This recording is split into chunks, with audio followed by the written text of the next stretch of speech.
Hi guys, welcome back to the channel. lydslunacysubmissions here. We're back for another episode of Creepy Crochet and Creepypasta, a series where I crochet something creepy and talk about something even creepier like scary stories from around the internet. Today, we're going to be reading a bunch of horror short stories by the same authors, and by authors I mean these are a pair of twins. They call themselves the Twins of Terror. They're also known as ForgottenWell on Reddit. They write really good stuff. Unique concepts, twist endings. I just really like their writing style. I sent them a message. I got permission from them to share some of their stories with you guys today. Throughout this video, we're going to be working on this spooky blanket. It's actually...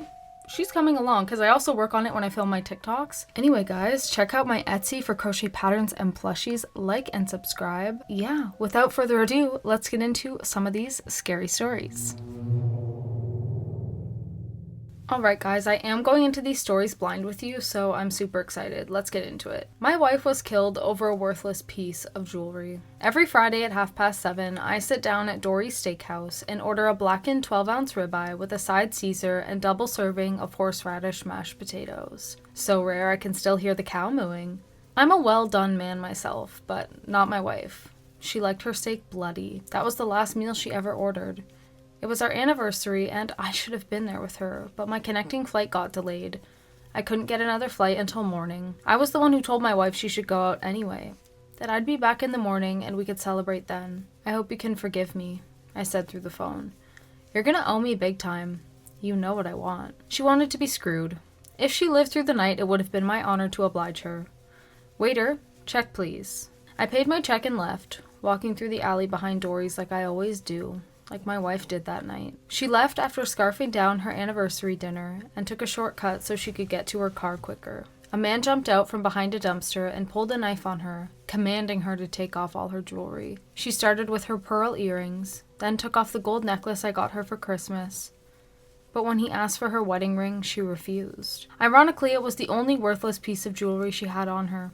It was my mother's ring, cheap and tarnished, but it had a lot of sentimental value. Fuck you, you can't have it. My wife spat in her mugger's face and tried to push past him. That's when robbery escalated to murder. Maybe it was an accident, or maybe he panicked, but he stabbed her throat and ran. She tried to call me, but my phone was on airplane mode.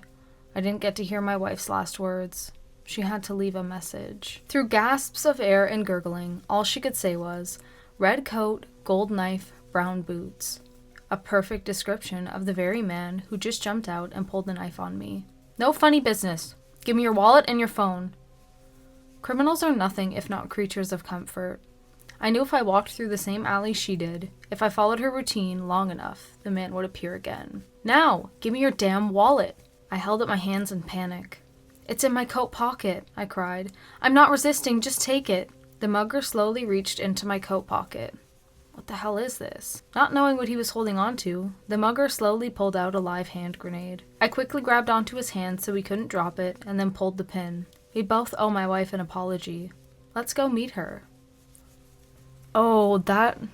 I kind of could see where it was going, but that last line? Yeah, that one was good. Okay, let's find another one. I don't recognize my boyfriend since he started going to the gym. My boyfriend, Kyle, is chubby. I wouldn't call him fat, but he's definitely round. I love that about him, don't get me wrong, but I can also see that it makes him unhappy. When Kyle was in high school, he was skinny. The word he used was fuckable. Now apparently he's not, even though we are in fact doing that. I hated to see him down on himself, so I gently suggested he go to the gym. That made Kyle mad. He said that I was only suggesting this because I didn't want to date a whale. I stayed calm and explained that I would even help him lose weight. He asked if I would go to the gym with him, but I reminded him that I have diabetes. It was too difficult to keep track of my blood sugar when exercising constantly. However, I would worry about meal planning and cooking so he could focus exclusively on working out. He agreed, and the results were almost instant. The weight was flying off him. Yeah, I was excited to see my boyfriend getting hot, but mostly I was happy that he started feeling better about himself. I was proud to have helped him change for the better. But then he started doubling the amount of time he spent in the gym. 90 minutes twice a day, 6 times a week? He was obsessed with gaining muscle. He stopped being the cheery guy I knew and became moody and violent.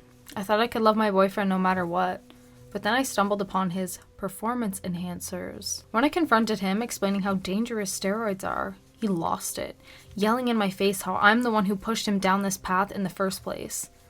I tried to calmly express my feelings and got slapped in the face. I didn't recognize who my boyfriend had become. I knew it was the steroids. I tried to get rid of them to save my boyfriend. That was a huge mistake. His outburst that time sent me to the hospital. I wanted to leave him, I really did, but he wouldn't let me. I was his dietitian and he needed me to cook for and feed him. Instead, I tried to embrace the situation. Honey, can I help you with your shot today?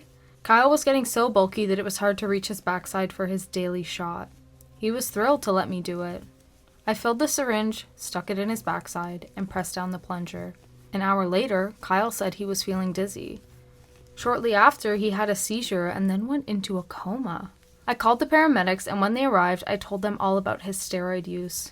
They were certain that the steroids caused this to happen. I'm glad they didn't look any closer, because they would have seen that I shot him full of a shitload of my insulin. That was a good one. Okay. Guys, we're only 2 stories in, and I'm so excited.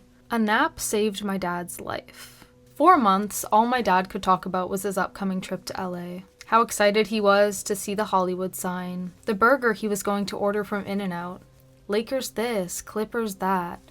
But when the day finally came and he was supposed to leave for LA, my dad missed his flight. He lied down for a nap and slept through his alarm. The plane went down somewhere over Salt Lake City, mechanical failure, 147 casualties, no survivors. Initially, I thought my dad was on the plane. He had been hyping it up nonstop for so long that I was sure there was no way he'd have missed that flight. You can imagine my surprise when he texted me he was fine. He took his sweet time, too. I believed he was dead for almost 2 days before he shattered the illusion. I was halfway through planning his estate when he said that it wouldn't be necessary. Still, I said we should meet up at his place so I could see how he was doing. He had almost died after all, and I was sure he was probably a bit shaken. I feel great. Or not?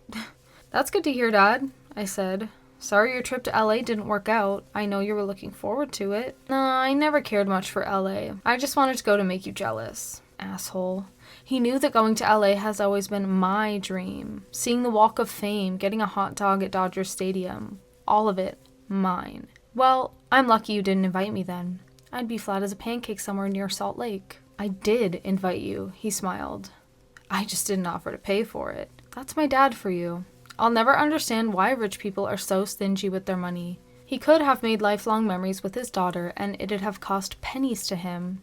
But then I wouldn't learn the value of $1. And I'd have joined you, I responded, if I could have afforded it. I'll never understand why your generation is so lazy. It's my fault for not teaching you the value of hard work. Why don't I get us a cup of coffee? I interjected. You still take it black? He nodded, and I went to the kitchen. I poured us both a cup of coffee, and then I poured a little something extra into my dad's. Hopefully he wouldn't notice how bitter it was in the strong coffee. If only he knew exactly how much I valued hard work. After all, it wasn't easy getting a part-time job at the airport, or befriending the janitors, mechanics, and pilots. It was very hard getting in and out of the plane without anybody noticing, and even harder to set it all up to look like an accident, all to be thwarted by a goddamn nap. Oh, that was such a good twist. I don't know how I picked like 2 poisoning stories back to back, but that was so good. In the end, it was him who soiled her plan. Okay, on to the next. I'm worried I showed my children a movie that I shouldn't have. My favorite family tradition is movie night. Every Friday at 7 o'clock sharp, I make a big bowl of popcorn, sit down on the couch with one twin on either side of me, and put on a flick. Usually we watch whatever Oliver and Olivia want to watch, which for the past 3 months has been the Despicable Me movies, in order, one after another. Now, I like Steve Carell as much as the next person, but if I have to hear "he's so fluffy" one more time, I worry I might actually lose it. So, for movie night this week, I suggested we watch something Mommy wanted to watch. My darling twins didn't even argue. They're impeccably polite for only being 8. This is where I might have made a mistake. I decided to put on a movie I remember watching when I was their age. I showed them The Witches, a lovely little film I used to watch on VHS at my grandparents' farm. It didn't go well. There were a couple scenes that were much scarier than I remember, especially the scenes with the Grand High Witch. I thought it would be fine, but both of them have had nightmares since watching the movie. I figured they would move on after a couple of weeks of watching Despicable Me, but unfortunately The Witches made a lasting impression. I checked the search history on the iPad they share, and I was worried by what I saw. How to tell if someone is a witch. How to keep away witches. How to kill a witch. When I asked them if they knew witches weren't real, they just smiled and said, "We know, Mommy." But I worry they're not being truthful with me. For the most part, they simply refuse to talk about it. I decided it was probably best to keep a close eye on them, but not bring up the topic of witches anymore unless they brought it up first. I thought things were getting better with them, until one movie night after watching Despicable Me 4. I tucked them in like usual, but shortly after falling asleep, I woke up to a scream. It was Olivia. I thought it was probably just a nightmare again, but then I heard Olivia scream again. "Mom, help!" Now I started to panic. I rushed down the hallway to their bedroom and saw the door was wide open. I tried to run in, but something smashed into my head when I did. I thought at first that one of them had slammed the door in my face, but when I gathered my senses, I could see that the door was still wide open. Oliver and Olivia were both awake, standing there and staring at me with a look of terror in their eyes. "Oh, clever girl," I said, looking down at the thick line of coarse salt they had poured across their doorway. "I should have never shown you that movie." I'm noticing a pattern with their stories. I never actually know where it's going. Or I think I might, and then they completely switch up on me, so I've kind of stopped making presumptions in my head. Like, I'm not trying to predict anything anymore because they always seem to throw me for a loop. If you know me, you know that I love relationship horror as a subgenre, so let's get into this one. My girlfriend decided to give me a second chance. We're going on our first date since I cheated on her. "But I'm gonna get stuck," I whined. "Relax, everybody gets nervous the first time." I wanted to tell Paige she was insane. I wanted to get back in the Jeep and drive to a movie or somewhere we could get soft serve for Christ's sake. But I was on thin ice, and if my girlfriend wanted to go spelunking for our date, then damn it, we were gonna spelunk. Oh my god, no. Not the spelunking, please. Also, I'm sorry, my chair is squeaky as hell. "Okay, I trust you," I said, and Paige smirked. "Just put in your AirPods and follow my lead," she said. "You'll get to stare at my ass the whole way." I was a fan of that part, but everything else terrified me. I followed Paige into the cave, but the tunnel narrowed quickly. Before I knew it, we were crawling on our hands and knees. I tried focusing on the music in my ears, but as the cave shrank, my fear grew. We were on our stomachs now, dragging ourselves like soldiers under barbed wire. "I need a second," I wheezed. "A little further and it'll open up. Give me a second, please." "Okay," she said. "I'm going ahead, though." I was gonna argue, but I knew better. I was lucky she took me back at all after my night with that girl from the bar. We flirted for hours, and I never intended on cheating.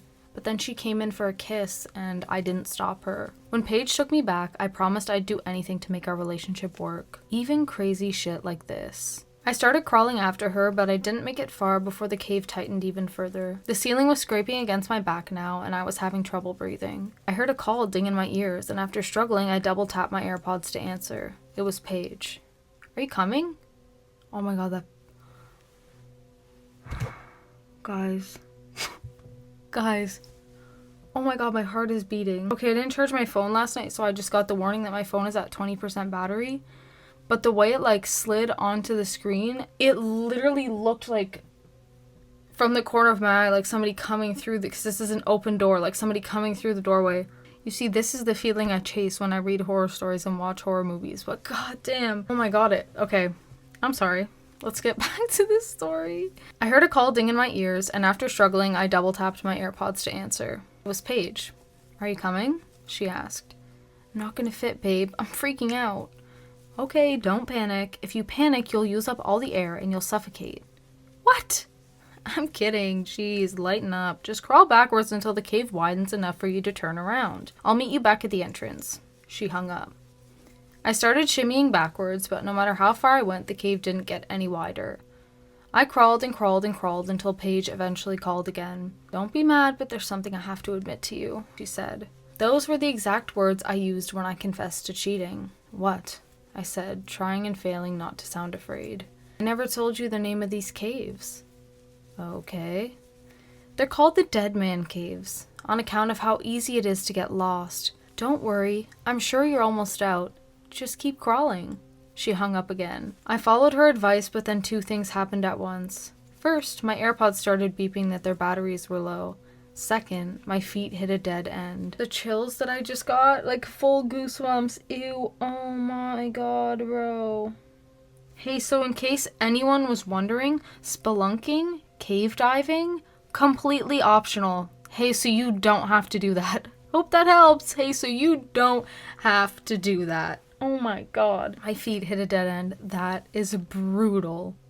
My husband ate my caramel drumsticks. I'm already pissed off. Let's go. It was a silly thing to cry about. An ice cream cone. My hands are still sweating from the last story, guys. But as I stared at the empty box in the freezer, feet and back aching, worried about doctor's appointments, the baby's due date just 2 months away, all I wanted in the world, what I craved, was the caramel drumsticks I bought for myself. I even asked him not to eat them. I walked down the stairs to his man cave, empty box in hand. God, the stench. I counted 5 empty Keystone cans on the coffee table in front of him. What happened to the man I married, who tried so hard to win my affection? After we got married, he stopped trying. And once I became pregnant, he grew mean. Why did you eat my ice cream? I asked, knowing I wouldn't get a real answer. Are you crying? He could see that I was, so I didn't respond. That's enough. This has got to stop. What has to stop? All this boo-hoo me, I'm a victim bullshit. I'm sick of it. All you do anymore is cry. I'm sorry for being upset. I wasn't. I don't want to see one more tear. You hear me? When I married you, I told you I wanted lots of kids. This is just number 1. There's going to be 5 or 6 more. So suck it up, Buttercup. Your life isn't so hard. It slipped out. I didn't mean to say it out loud. I don't want more kids. He stood up slowly from his recliner and whipped a full beer at my feet. Don't ever say that shit again. Never again. You'll do what I say or I'll be rid of you. Did you know the leading cause of death for pregnant women is homicide? I didn't believe that either, but now I do. I'm sorry. I'm so sorry, I groveled. I'm just hormonal. I'll run to the store and get more ice cream. Do you need more beer? Damn right I do. This is upsetting. I went to the store. I grabbed the drumsticks, lots of beer, and a little something else. He didn't even say thank you when I brought him the beer. In the kitchen, I channeled Claire Saffitz. I made a small mess melting the ice cream, refilling the cones, then repackaging them. I put the cones back in the freezer and went to sleep. When I woke, I was alone in bed. I found my husband face down on the kitchen floor.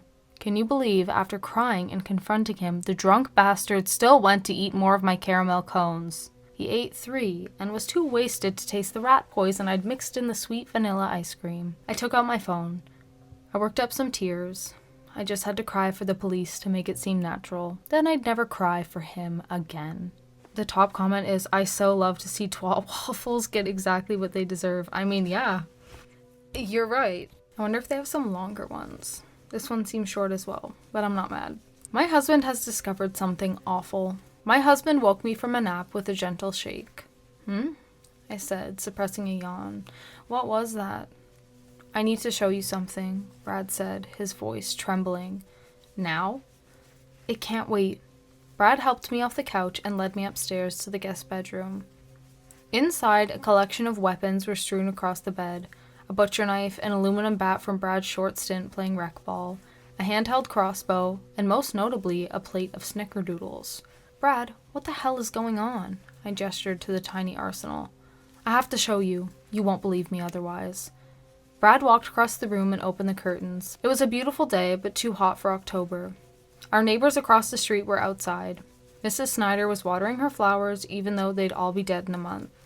Mr. Snyder was sitting on the porch drinking a tall glass of pink lemonade. Stay right here until I get back. Brad grabbed the knife and left. A few moments later, he was walking briskly across the street to the Snyders. Mrs. Snyder stopped watering her flowers to wave. Brad pulled out the knife and slashed her throat so ferociously that it looked like her head was about to come off. Oh, God, I uttered. Mr. Snyder ran to defend his wife, but Brad stabbed him 6 times in the blink of an eye and was already halfway home by the time Mr. Snyder hit the ground. I couldn't believe how gruesome it was. Brad burst back into the guest bedroom covered in blood. 46, 47. Brad, I whimpered. Why did you do that? Brad pushed me away from the window and shut the curtains. 52, he muttered. 53. Talk to me, I cried. 57. Brad said and flung the curtains open. Outside, Mrs. Snyder was watering her flowers. Mr. Snyder was drinking his lemonade. All the blood had vanished. Even the knife was back on the bed. There's something wrong here, Brad said. More to himself than me. It doesn't matter how they die. After 57 seconds, they come back. They don't remember dying. I realized what Brad was saying. You've killed them more than once? I asked. I had to. I have to figure out what's going on. Brad, I interrupted him. Have you killed me? What? No, I would never. Thank God, I said, then grabbed the crossbow and shot Brad in the Adam's apple. He looked at me with terror in his eyes, then died, and I started counting. 7, 8. I quickly dragged Brad downstairs to the couch. 33, 34. When he reset, I wanted him to think he woke up from a nap. 49. I can't have Brad learning the rules of this place. 57. It's too dangerous. Honey, Brad said, opening his eyes. I had a horrible dream, but for the life of me, I can't remember what happened. I'm sure it was nothing. I smiled. Oh, that's really cool. That's a really unique idea. That would be an insane series, but I'm also of the opinion that just because a story can be continued doesn't mean that it needs to. Like, this is such a good little standalone, bite-sized horror story with a very creative concept. My husband got a speeding ticket for the second day in a row. It's time to tell him about my stalker. I was going 2 miles over, he said, handing me the ticket. 2! Can you believe that? The same guy who pulled me over yesterday. I looked at the name of the officer on the ticket. Babe, I need to tell you something, okay? When I was a freshman, there was this classmate who wouldn't leave me alone, just kept bugging me. So eventually I caved and let him take me on one date just to shut him up. He was weird. Very weird. Kept saying, we're going to get married, have 10 kids. So I told him it wasn't going to work out, but he wouldn't let go. For years. Kept harassing me. I had to switch schools twice just to avoid him. My parents tried to get a restraining order, and I hadn't thought about him for years until 3 days ago when he pulled me over. My husband pointed at the ticket. This guy? I nodded. He pulled me over for some bullshit reason, then acted like it was a happy reunion. He asked me out for dinner. I told him I'm married. He said, I can fix that. Son of a bitch. I thought about it, and lately I've seen a cop car parked down the street late at night.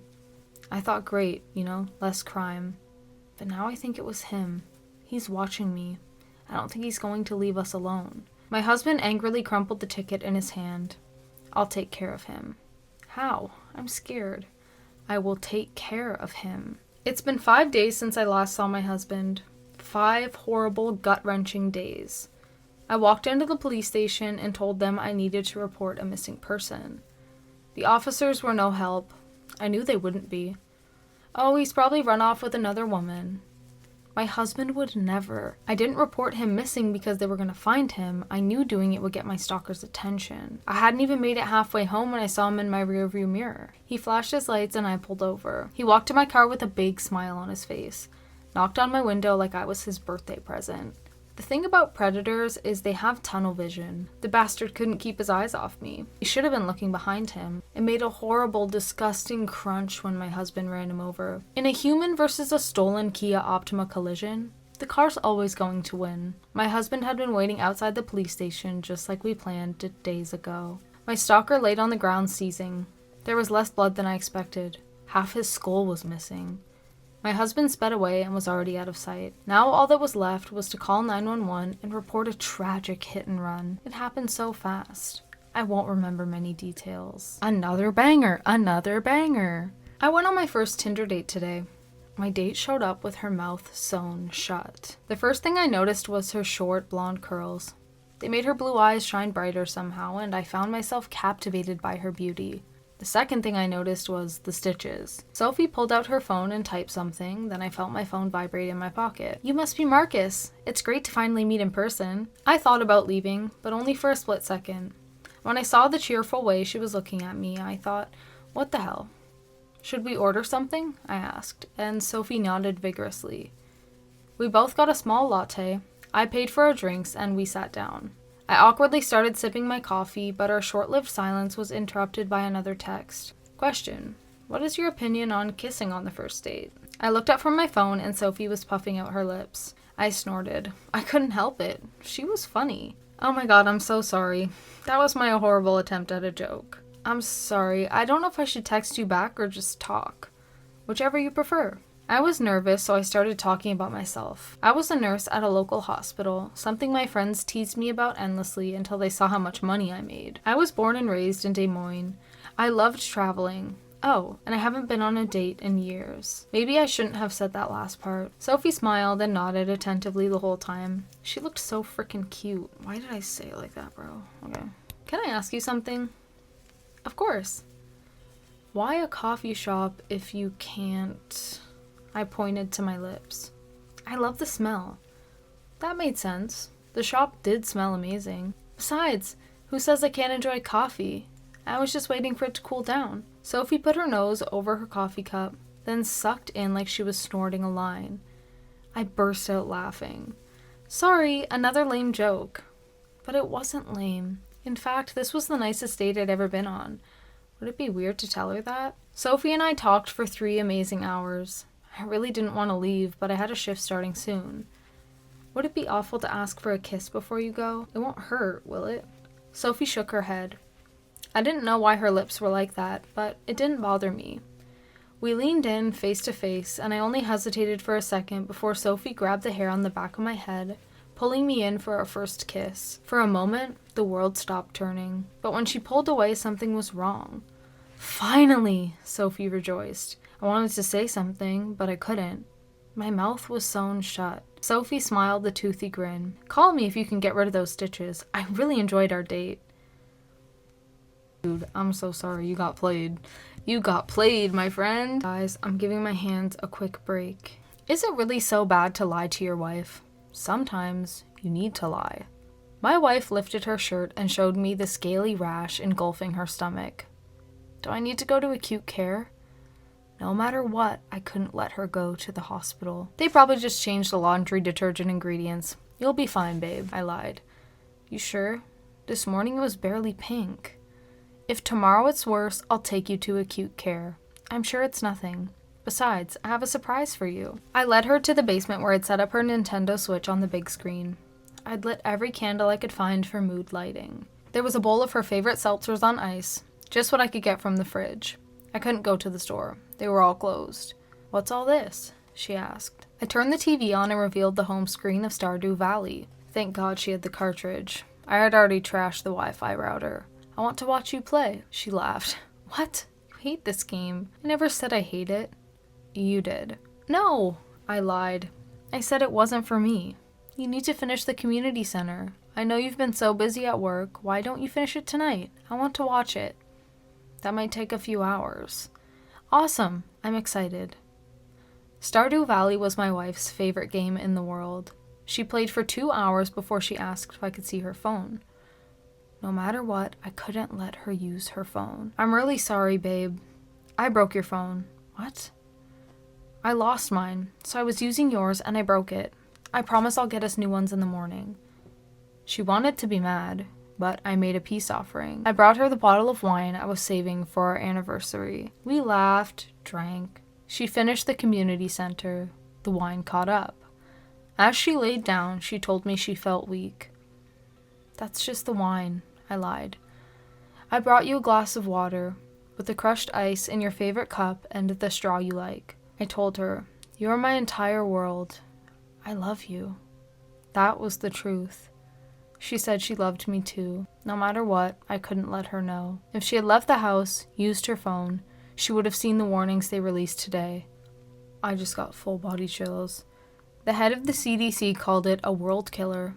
Some mutation of a mutation of EEE. The incubation period was 6 months.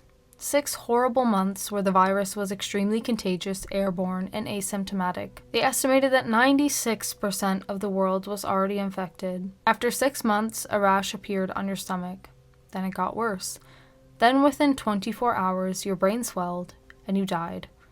My wife will be dead by morning. She deserved one last nice night. I kissed her fevered forehead. Okay guys, that really pulled on my heartstrings. He was lying to her because he loved her. Guys, I look different right now because yesterday I had to stop filming due to some unforeseen circumstances. But I'm back because I wanted to read more of these stories and I wanted the video to be longer for you guys for once. So let's get back into it. Where the fuck is it? My wife has been microdosing death. Okay. I knew something was up when my wife started smiling again. She's been happier than I've seen her in years, and I'll admit that my first thought was that she was having an affair. I wanted to confront her about it, but you've been smiling too much isn't exactly evidence.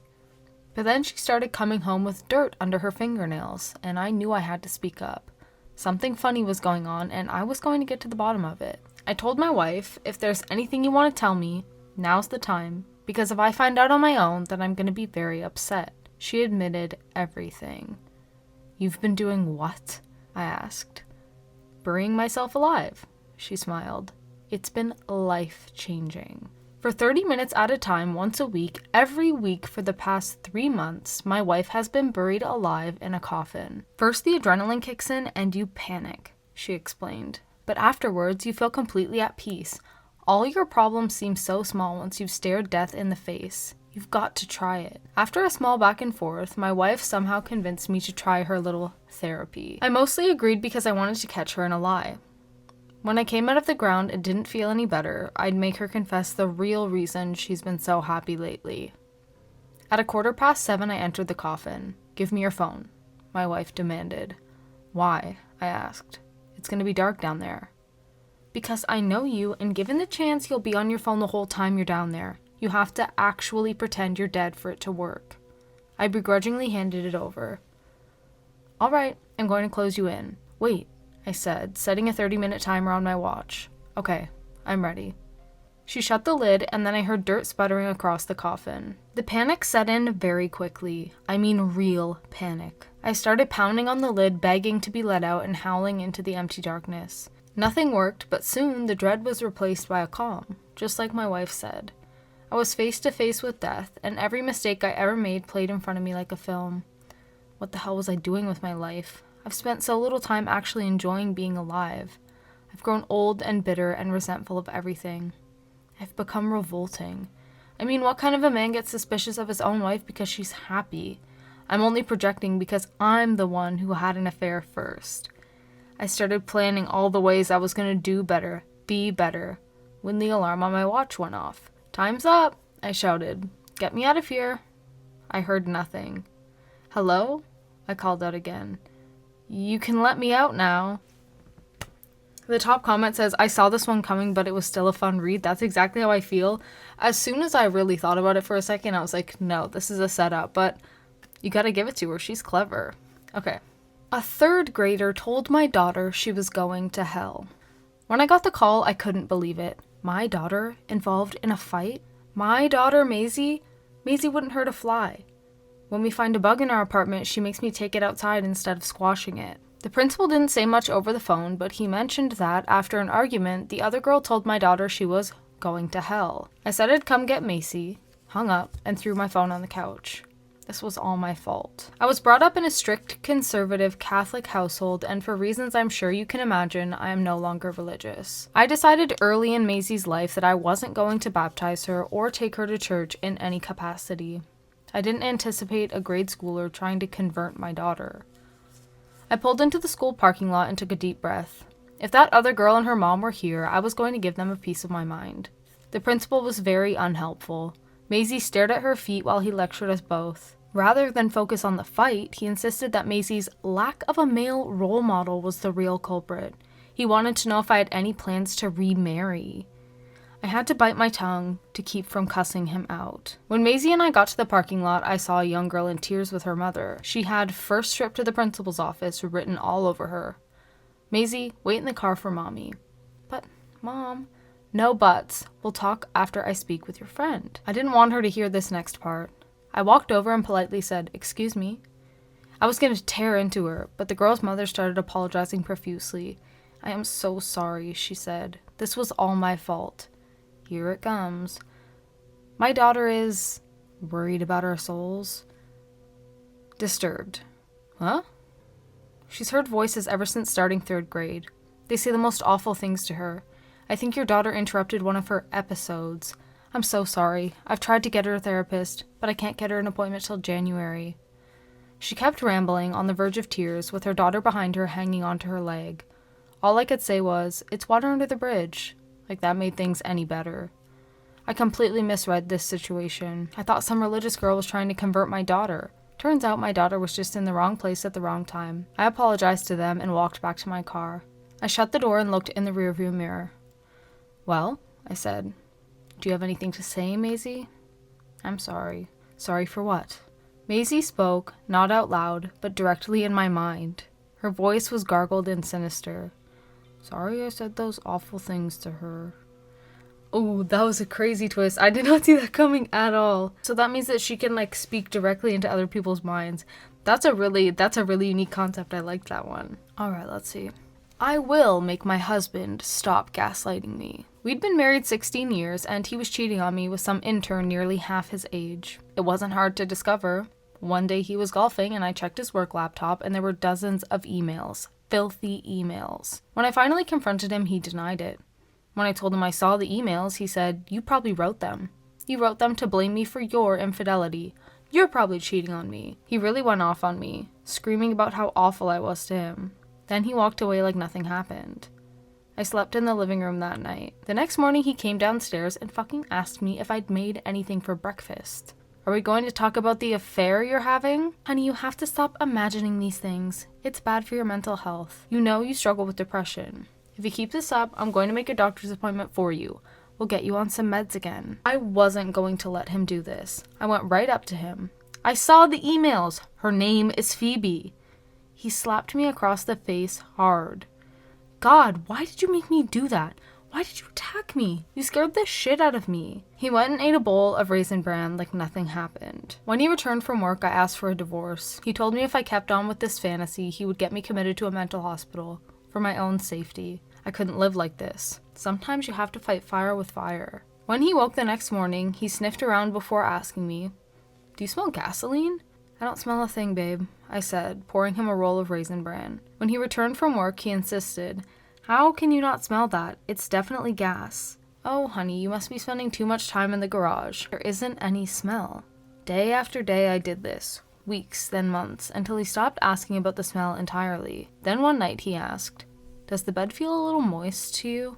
You just sweat so much when you sleep lately." "I'll wash the sheets tomorrow." The bastard managed to fall asleep. Snored like a wildebeest. I got out of bed, struck the match, and lit the gas. He was gaslighting her, so she gaslit him. My parents did not react well to meeting my fiancé. Melissa and I met in med school, and let me tell you, nothing creates a stronger bond than suffering. If you've never gone, I would describe med school as infuriating with a side of soul-crushing, but having someone to hold you after a long day of clinicals made it all worth it. Melissa was studying to become a dermatologist. Less stress that way. Not me. Neurosurgery. If I'm going to be a doctor, I might as well make the big bucks. We were thrilled when we got a residency in my hometown. We moved into a small apartment together, and I proposed one night after ordering a pizza and splitting a bottle of wine. It wasn't romantic, but it didn't have to be. We were both exhausted from working a 20-hour shift. Pizza, wine, and a ring was all we needed. But before we tied the knot, Melissa had a request. She wanted to meet my parents. So I called up my parents, and they invited us over for dinner so they could meet my fiancé. "Who's this?" my mom asked. "Your Uber driver?" "No. Mom, Dad, this is my fiancé, Melissa." "Oh," my dad said. "You didn't say you were marrying a..." derogatory term for Hispanic people. The look on Melissa's face broke my heart. "Dad, Melissa is American. She was born in Des Moines, for Christ's sake." Okay, whatever," my mom said. "You better come in. Dinner's getting cold. Sorry we're not having tacos, or whatever you people eat." There's no way. Melissa started crying and rushed back to our car. "What the fuck, Mom?" I spouted. I tried to follow after Melissa, but my dad grabbed me firmly by the shoulder. "We refuse to let you marry that woman." What the hell were you thinking? I wanted to sock my dad in the mouth. I love her. My mother spit. "I refuse to have mixed-race grandchildren. Your father and I paid for your medical school, and you owe us that much." I ran after my fiancé. I couldn't believe that the people who raised me, taught me to treat all people with respect, had turned into monsters. Melissa bawled the whole drive home.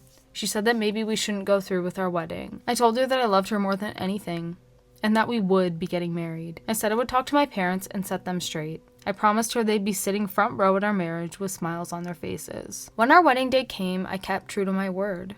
Melissa was magnificent in her wedding dress, and our kiss after saying I do was the happiest moment of my life. My parents were sitting right in front of us, smiling, jaws half open, drooling. During our first dance, Melissa asked me, "How did you change their minds?" Well, I used an old trick I learned in med school. What's that? I lobotomized them. Oh, someone commented, it's really the only way to fix a racist. You know what? You're probably right. I left my boyfriend because he wouldn't stop murdering me. The first time John Paul Morgan killed me was an accident. We were having a stupid argument, I can't even remember what it was about, and then he pushed me down the stairs. I tried to reach for the railing unsuccessfully, and the last thing I can remember is a look of horror on John Paul's face. Then I flipped over and landed headfirst, bending my neck almost 180 degrees around, killing me instantly. I woke up sometime later in the trunk of John Paul's Grand Am next to a shovel, a box of lavender-scented garbage bags, and a hacksaw. I tried to call out, "JP," but my vocal cords were fried. That'll happen when your head nearly gets ripped off. Instead, I just started kicking the ceiling of the trunk. John Paul must have heard me because he slammed on the brakes, sending me and everything else in the trunk flying into back seats. By the time I untangled my hair from his hacksaw, JP was standing over the open trunk, the shadow of him blocking out the light of the full moon. "I thought you," he stuttered, "but you were dead?" I wheezed as I hopped out of the trunk, my voice sounding like a garbage disposal. Guess it wasn't as bad as it looked. "Elsie," John Paul was barely speaking above a whisper now, "your head was completely twisted around. You didn't have a pulse. John Paul rushed forward and scooped me up in a big hug. "I thought I lost you, baby. I thought I killed you." "Oh, JP," I said, gently rubbing his back. "You did." John Paul cried into my hair, and I told him how I became immortal. I won't bore you with the details like I did him. Afterwards, JP apologized and promised to be a better man. Then he drove us home, holding my hand the whole way. The second time John Paul killed me, I think he was just curious. Maybe he convinced himself the first time was a fluke, or that it didn't happen at all. Either way, I ended up with a split skull, and JP needed a new frying pan. They don't make them like they used to. This time, there was no trunk, no shovel, and thank God no hacksaw. I woke up on the floor of our living room in a big pool of blood, my head still ringing like a bell. John Paul was sitting crisscross applesauce at my feet, waiting patiently. "You weren't kidding," he whispered, afraid that somebody else might learn our secret. "You really are immortal." I probably should have left JP after that, but would you believe that, even after centuries of practice, it's still hard to meet new people? John Paul made me laugh. He listened to me when I talked about my interests, and he knew my secret. I hadn't told another soul that I was immortal in decades. I guess I thought I could fix him. Sand away the rough edges until I had someone worth spending a few decades with. I had all the time in the world, right? The next 7 times JP killed me were murders, each and every one. I guess it got a little easier each time until he didn't even feel bad about it anymore. If he had a bad day or there was too much traffic on the way home, he'd come home and choke me until I turned blue. I became his stress ball, his favorite way to blow off steam. "It's not like you're going to die," JP would argue. "I am still dying," I'd point out, and we'd argue and argue until eventually JP would say something like, "If you love me, you'll let me do this." And the thing is, I did love him. But I didn't love what he was doing to me. So in the end, I left him. Not before he killed me at least 6 more times, of course, each death worse than the last. After we broke up, John Paul tried to win me back, using every tool in his arsenal. Sometimes when I showed up for work, there'd be a bouquet of flowers waiting for me. Other times, I'd go out to my car and find an envelope tucked under my windshield wiper, and inside was a letter threatening to expose what I was to the world. When JP's mom texted me, I was sure it was another ploy to get us back together, feeding me some story about how he was in the hospital and needed to see me before it was too late. I tried to ignore her, but she was persistent. Eventually, she wore me down, and I went and visited JP. "We didn't catch it in time," John Paul said, tears in his eyes. "Oh God, Elsie, I'm so scared." "Pancreatic cancer, terminal, and very, very painful." "I'm sorry, JP. I truly am," I said. I don't need you to be sorry for me, he spit. I need you to help me. I could already tell where this conversation was going. JP, I can't. Make me immortal. I remember your story. I know you can. Please, I don't want to die. I thought about all the times John Paul murdered me. How excruciating it was to be killed over and over again by the man I loved. On one condition, I said. Name it. I don't want you to ever contact me again. No more trying to win me back. No more threatening letters or flowers. After this, we never see each other again. Deal? Deal, he said, and he took my hand. Just like that, the magic was done. All right, I said. You're immortal, JP. Have a nice, long life. Wait, he cried. The pain! The pain hasn't gone away. Oh, I never said anything about the pain going away, I smiled. Only that it wouldn't kill you. John Paul should have known. John Paul should have known. Everything like that where there is a wish that you are granted, in this case it's immortality, there's always a price, there's always a trade-off. Have you learned nothing? My husband wants me to cheat. After a grueling day of work, my husband, Connor, greeted me at the door and asked me how my day was. Miserable, I said, handing him my coat. The apartment was filthy. I could tell that Connor didn't get any cleaning done today, just like yesterday and the day before. Your boss again? How'd you guess? I wanted nothing more than to flop down on the couch, but I couldn't because it was covered in dirty laundry and half-eaten bags of flamin' hot Cheetos. Don't worry, Connor said. I've got dinner already made. You just worry about relaxing. Dinner was 2 freshly microwaved Hungry Man Salisbury steaks. I didn't even care. I sat down and started eating. Any luck finding a job? I asked. I thought I could start streaming on Twitch. Connor smiled. A real job, I emphasized. No, nothing yet. Connor's smile faded, and he began to push around his frozen dinner. Something on your mind? Yeah, Connor said. Your boss. My boss, Dale Anderson, is an inappropriate creep, and I'm his latest obsession. He's determined to make me his plaything. I want to quit, but then we'd both be unemployed. What about him? I've been doing some thinking. Never a good sign. And I've got a solution to both our problems. Go on, I said, because I couldn't wait to hear this. What if you encouraged him? Excuse me? He's your boss, right? And he's rich, so you make him think you want to go on a date. Then you do go on a date, and the second he makes a move, you start screaming bloody murder, saying how unprofessional it is. Keep in mind, you're recording the whole thing. And then you threaten to expose him, unless he pays you off, which he'd obviously do.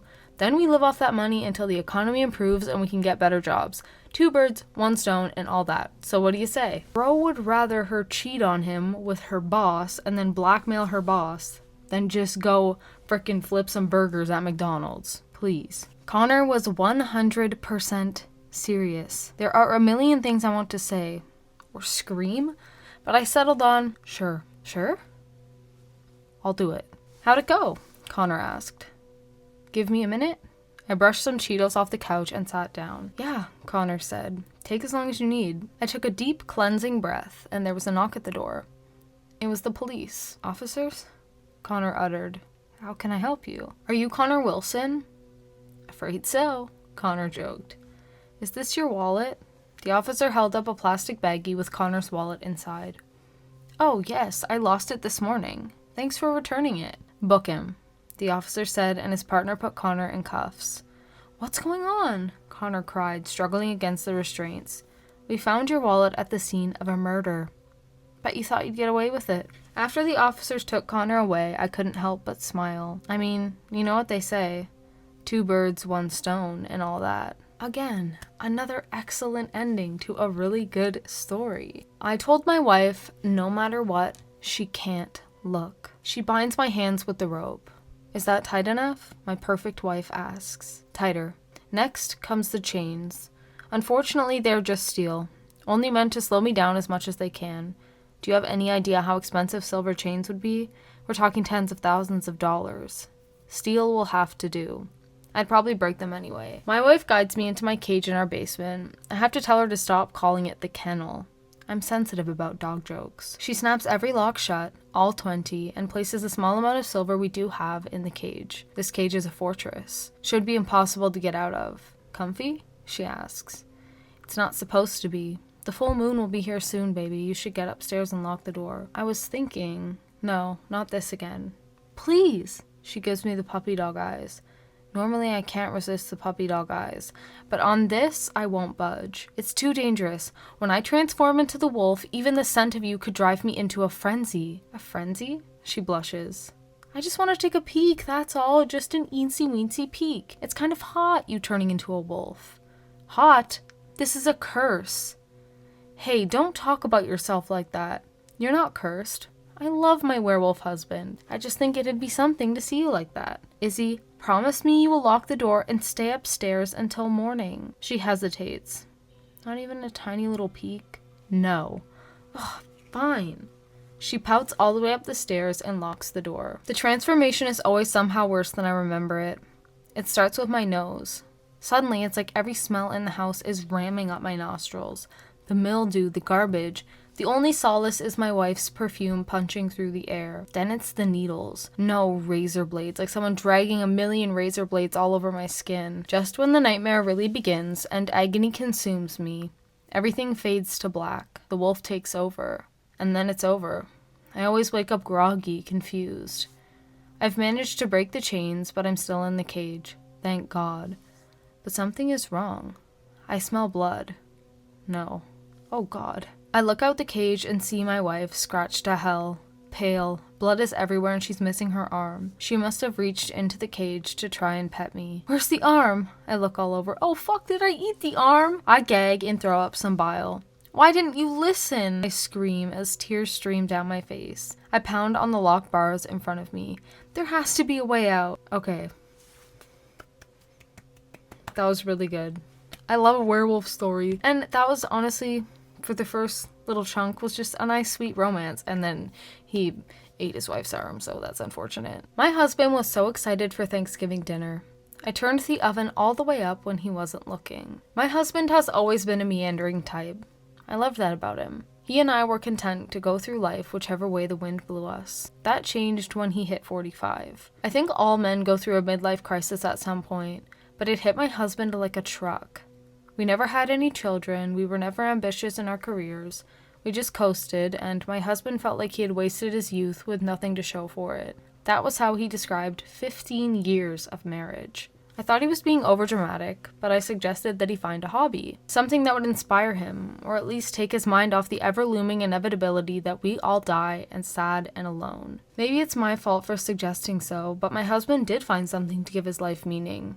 Only it wasn't what I expected. My husband, in the thralls of depression, started binge-watching old HBO shows, and that is where he discovered The Sopranos. Tony Soprano became like a messiah to him. He loved his look, the way he talked, but most of all, he loved his machismo. Everybody respects Tony. He started using words like, forget about it, and gabagoo. He invited the boys over for poker night. I thought it would be fine.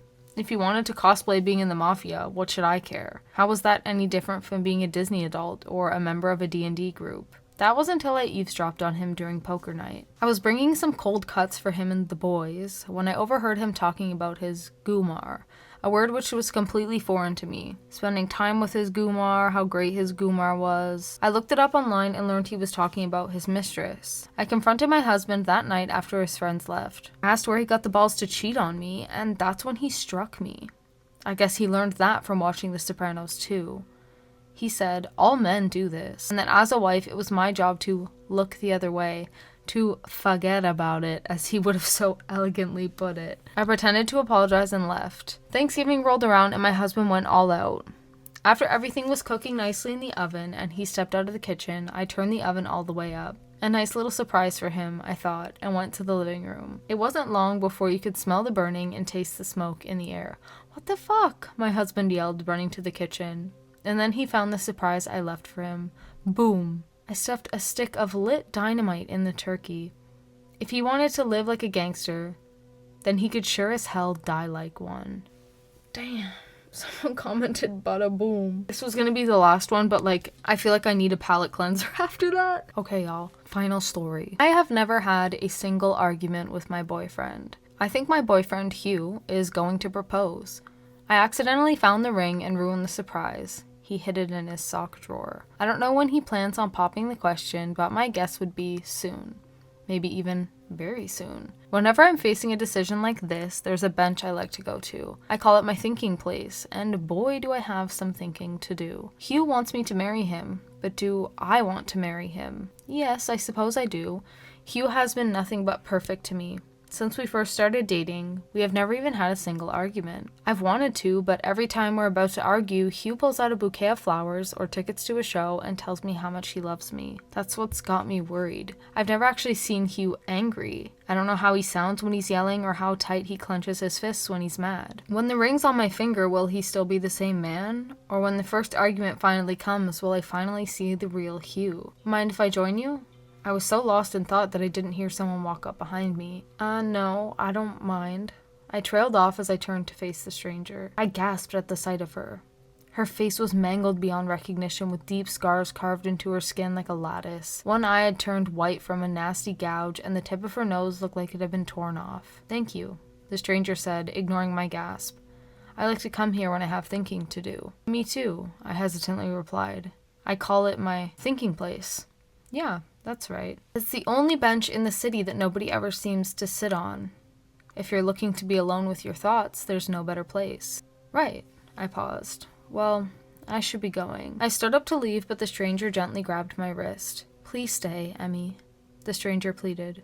We need to talk. All the blood in my veins ran cold. How do you know my name? I asked. The stranger gently patted the bench, and I wanted to run, but my shoes felt like they were filled with cement. Instead, I sat back down. Thank you, the stranger smiled, showing numerous missing teeth. I know you're afraid, but we need to talk. Who are you? I asked. You can't tell? Gosh, I guess Hugh really has done a number on me. How do you know Hugh? You better start talking, or you. What? I'm you. You're me. Yes. I laughed. No, you're not. I'm me. Right. The stranger said. Your birthday is October 17th, 1989. Okay, that info was on Facebook. Everybody knows that. You lost your virginity to Ricky Gonzalez in the backseat of your parents' PT Cruiser. I blushed. Okay, less people know that. You came here today because you found the wedding ring that Hugh hid in his sock drawer. You know he's going to propose soon, but you're worried that you don't know the real him. And, Emmy, I'm telling you, the real him is so much worse than you could ever imagine. The stranger pulled up her sleeve. Her forearm looked like it had been chewed on by a Rottweiler. On her wrist was a funny watch, like one of those calculator ones, only blocky and strange. Time twister. That's why you've never had an argument. He knows when they're coming, and he always goes back in time and gets goddamn flowers. We fell for it hook, line, and... Wait, I interrupted. You're trying to tell me that he was a time traveler? Yeah, lots of serial killers are. Serial killers? It's easier to get away with murder in the past. Plus, if they even think they're about to be caught, they can just flee back to the future. No, I said, shaking my head. No, this is ridiculous. You can't honestly expect me to believe this. Emmy, please, the stranger begged. You must believe me. Well, I don't. Hugh is not a serial killer. The stranger stood up and pulled up her sweater. This is what happened the first time we tried to leave. She traced a jagged, zigzagging scar across the bottom of her ribs. The first of many. He always knew when I was going to leave him. When he told me how he knew it, I stopped trying to leave and started trying to kill him, and every time I failed, the punishment got worse. It is very hard to kill someone who knows everything that is going to happen. Why didn't he... I hesitated, not sure why I was even asking. Why didn't he just kill you? Because even murderers get lonely, Emmy. It took years, but eventually I finally managed it, and now I'm here to undo everything he did to us. Tonight he's going to take you out to dinner at Chrissy's lounge. After the main course, he's going to get down on one knee and propose. The second after you say yes, when he feels completely safe, when everyone in the restaurant is applauding and distracting him, grab the steak knife on the table and plunge it into his throat. No, I can't kill Hugh. I love Hugh. Have you not listened to a single thing I've said? The stranger shouted. He's going to... No, wait. I got up to leave. This was too much. I'm sorry. Please leave me alone. Stop. Please, the stranger cried, exasperated, following behind my attempted escape. No matter how many times we have this conversation, you always go back to Hugh. Wait. I froze as her words began to slowly sink in. How many times have we had this conversation? Ooh, I love that. I love a little time loop. That was a good twist ending. That was a really good one to end this video off on. Thank you guys so much for watching. I'm happy that I came back to read some more to make this video a little bit longer for you guys. Yeah, check out my Etsy for crochet patterns and plushies as always. Feel free to send me your scary story for a chance to have it featured on the channel. Send it to lydslunacysubmissions@gmail.com. Thank you so much to ForgottenWell, the twins of terror, for giving me permission to read their lovely horror stories. I would love to get into some more in the future. I have some also that I've read for my TikTok so far. And yeah, thank you so much for watching this episode of Creepy Crochet and Creepypasta. Please like the video and subscribe to the channel should you feel so inclined, and I'll be seeing you in the next video. Bye!